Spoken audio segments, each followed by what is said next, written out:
কিন্তু একটা প্রশ্নের উত্তর ওকে জানতেই হবে।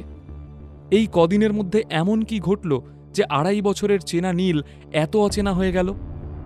আদ্রিতা মনে মনে ভাবছিল, আচ্ছা প্রিয়াঙ্কা কি যেন বলতে যাচ্ছিল, নীল ওকে চুপ করিয়ে দিল কেন? এই কথাটা মনে হতেই আদ্রিতা প্রিয়াঙ্কাকে ইশারা করে ডাকল ওর কাছে। নিশ্চয়ই কিছু অন্তত জানা যাবে ওর থেকে। আদ্রিতা বুঝতে পারবে ওকে লুকিয়ে এমন কি ঘটে চলেছে যে কারণে নীলকে নিয়ে সকলের এত উৎসাহ। কোনো অপ্রিয় সত্যিই কি বেরিয়ে আসবে না তো? এমন কিছু যার জন্য ও হয়তো আর ক্ষমা করতে পারবে না নীলকে? এমনটা যেন না হয়। আদ্রিতা মনে মনে প্রার্থনা করল ও যেন সত্যিই নীলের জন্য গর্ব অনুভব করতে পারে। তবে কি এবার সত্যিটা জেনে যাবে আদ্রিতা? প্রিয়াঙ্কা শোন, তুই তখন নীলকে নিয়ে কি বলছিলি বলতো? কথাটা বলাই হচ্ছিল না। নীলের ব্যাপারে তুই কিছু বলতে চাইছিলি, কিন্তু বারবার নীল আটকে দিচ্ছিল। কি বলতে চাইছিলি বল? তুই কিছু লুকোচ্ছিস আমার থেকে? চোখে অনেক প্রশ্ন নিয়ে আদ্রিতা কথাটা জিজ্ঞেস করল প্রিয়াঙ্কাকে। হঠাৎ এমন প্রশ্নের বানে ঘাবড়ে গেল প্রিয়াঙ্কা। ওর মনে পড়ে গেল নীলের আসল পরিচয় সম্পর্কে প্রণয়কে জানাতে চেয়েছিল ও। প্রণয়ের এই সীমাহীন অসভ্যতামও ও থামাতে চেয়েছিল, কিন্তু নীল বারবার ইচ্ছাকৃতভাবে থামিয়ে দিয়েছিল প্রিয়াঙ্কাকে। কিন্তু পরে প্রিয়াঙ্কা বুঝতে পেরেছিল যে নীল হয়তো এইভাবে ওর প্রকৃত পরিচয় আদ্রিতার সামনে প্রকাশ করতে চায় না, তাই চুপ করেছিল ও। আদ্রিতাও জিজ্ঞেস করার সুযোগ পাচ্ছিল না। তবে এবার আদ্রিতা চেপে ধরল প্রিয়াঙ্কাকে। নীলের ব্যাপারে জানার জন্য ওকে একদম কোণঠাসা করে দিল আদ্রিতা। প্রিয়াঙ্কা বুঝতে পারছিল না যে ও আদ্রিতাকে কি উত্তর দেবে। প্রিয়াঙ্কা ভাবল, যে করেই হোক এই প্রসঙ্গটা চেঞ্জ করতে হবে। প্রিয়াঙ্কার মুখের দিকে অবাক দৃষ্টিতে তাকিয়ে ওর উত্তরের অপেক্ষা করছিল আদ্রিতা। আমি তো কি বলতো বুঝতে পারছি না, তুই কিসের কথা বলছিস? ওর এই রকম অপ্রস্তুত অবস্থা দেখে আদ্রিতার আরও সন্দেহ হলো। ও আরও কিছু কথা বলতে যাবে, এমন সময় ডিরেক্টর স্যার আদ্রিতার সামনে এসে ক্ষমা চাইলেন। I am so sorry madam for this chaos. এই পরিস্থিতি একেবারেই কাম্য নয়। আমি থাকলে এমন অঘটন ঘটতে দিতাম না।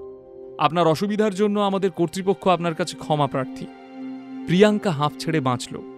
আদ্রিতা এখন ওনার কথাতেই কনসেন্ট্রেট করছিল, কিন্তু ডিরেক্টর স্যারের কথা শেষ হতে না হতেই সাইড থেকে প্রণয় এসে রাগতভাবে বলল, স্যার আপনি আমাকে সবার সামনে অপদস্থ করে ভালো করলেন না, আপনি নিজের এখতিয়ার ভুলে যাচ্ছেন। এই সমস্ত পরিস্থিতিটাই প্রণয়ের জেদ এবং দম্ভের পরিণতি। তারপরও নিজের ইগো স্যাটিসফাই করার জন্য প্রণয়ের এত গলাবাজি। নিজেকে আর সংযত করে রাখতে পারলেন না প্রৌঢ় ডিরেক্টর।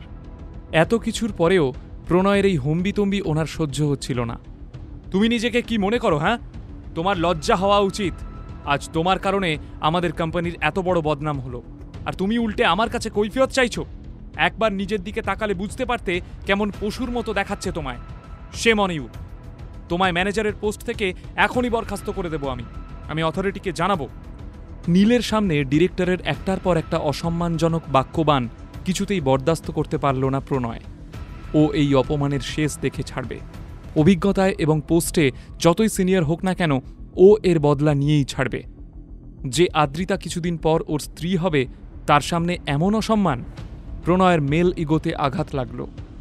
দাঁড়ান, আমি এখনই দাদামশাইকে ফোন করছি। আমি আপনার নামে দাদামশাইয়ের কাছে নালিশ জানাবো।